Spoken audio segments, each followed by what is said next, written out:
um crime fiscal, e se eu ocultei aquele resultado do crime fiscal, embora tenha uma série de gente na doutrina que diga que crime fiscal, dinheiro economizado não pode ser lavado, eu tenho dúvidas, eu acho que pode ser lavado, mas enfim, de qualquer forma, aquilo que eu economizei, se eu ocultei, eu pratiquei um crime fiscal e uma lavagem.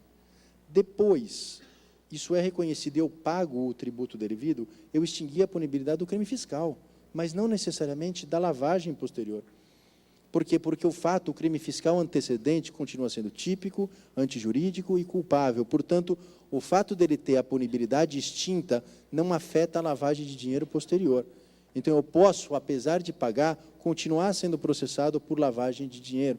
Isso é uma questão que vai, certamente, ser objeto de grandes debates e grandes reflexões judiciais. Então, me parece que uma questão central do crime fiscal ser um crime antecedente é que o crime fiscal vai passar a ter uma nova dimensão.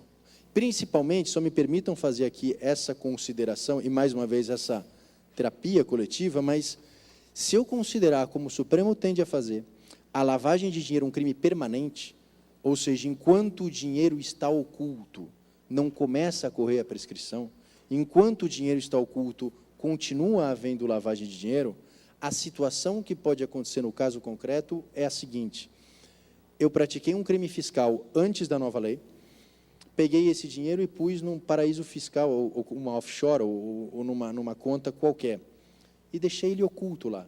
Antes da nova lei, quando o crime fiscal não era crime antecedente.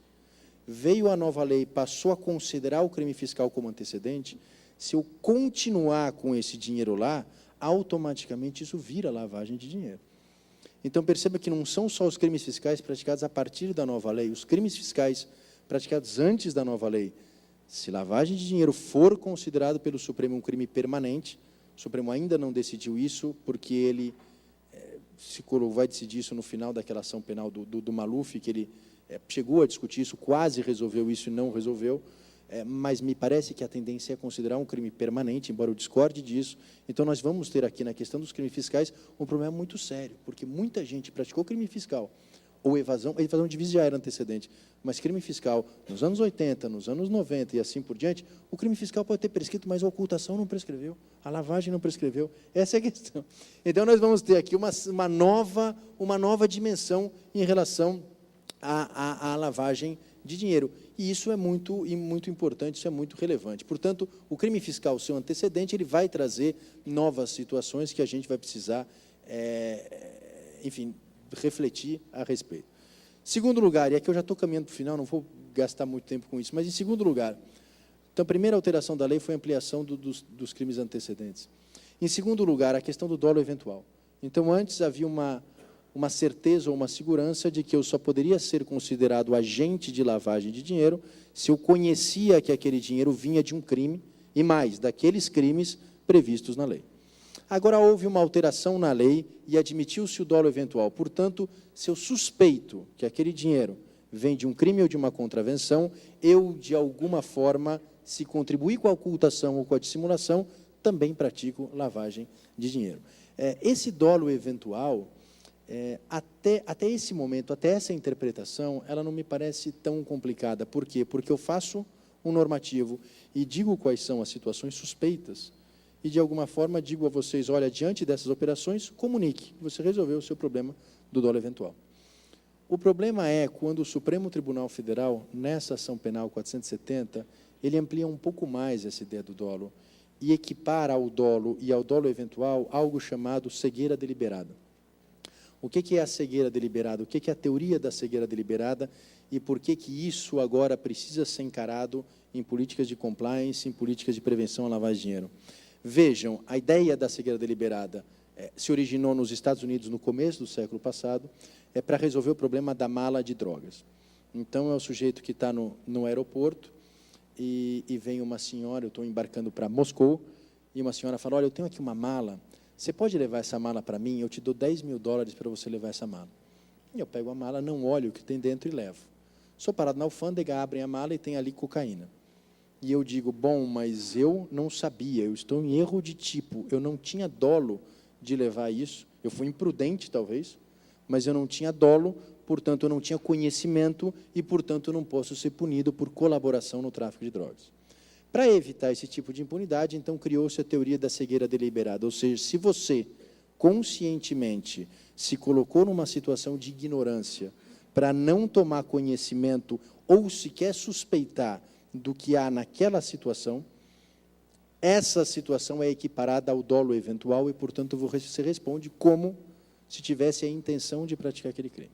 Pois bem, isso para mala de dinheiro é uma situação objetiva, clara, e me parece absolutamente coerente à cegueira deliberada. O problema é quando eu pego esse conceito e trago para a atividade de lavagem de dinheiro, para a instituição financeira, a situação fica um pouco mais confusa. Por quê?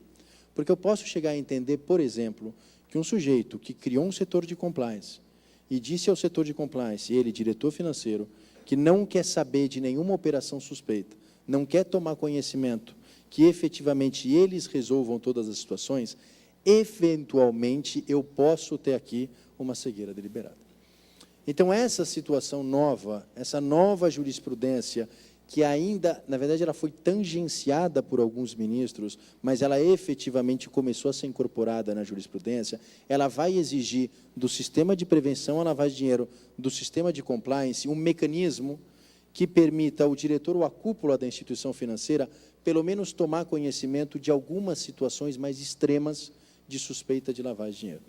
Daí porque esse normativo da FEBRABAN, inclusive em algumas situações, prevê que o setor de compliance tem acesso direto à instituição ou à cúpula ou alguém da direção, justamente para que, se houver uma situação dessa, não haja a imputação por cegueira deliberada. Ou seja, a cegueira deliberada criou novas obrigações, novas exigências de sincronia entre as diversas instituições do banco. Portanto, e quando eu falo aqui que a lei mudou e admitiu o dolo eventual, a jurisprudência admitiu a cegueira deliberada e, portanto, isso vai exigir um sistema de compliance mais rígido com um sistema de alerta filtrado. Isso me parece importante. Eu não vou entrar aqui muito profundamente na questão de jurisprudência, porque amanhã a gente vai ter um painel especialmente sobre isso. Mas, enfim, então, em um terceiro lugar, e a terceira novidade dessa nova lei, só para encerrar, são, efetivamente, essa nova dimensão da colaboração compulsória, ou seja, a lei criou novos setores sensíveis, novos setores que têm obrigação de fazer o Know Your Client e têm o dever de comunicação, dentre eles os setores que fazem consultoria, assessoria, e aí a gente pode aqui discutir longamente, né, na questão dos advogados, mas, enfim, isso a gente pode deixar para outra oportunidade, mas, certamente, quando eu trago mais pessoas para esse sistema de colaboração compulsória e crio novas obrigações, como, por exemplo, a obrigação de comunicar a inexistência de operações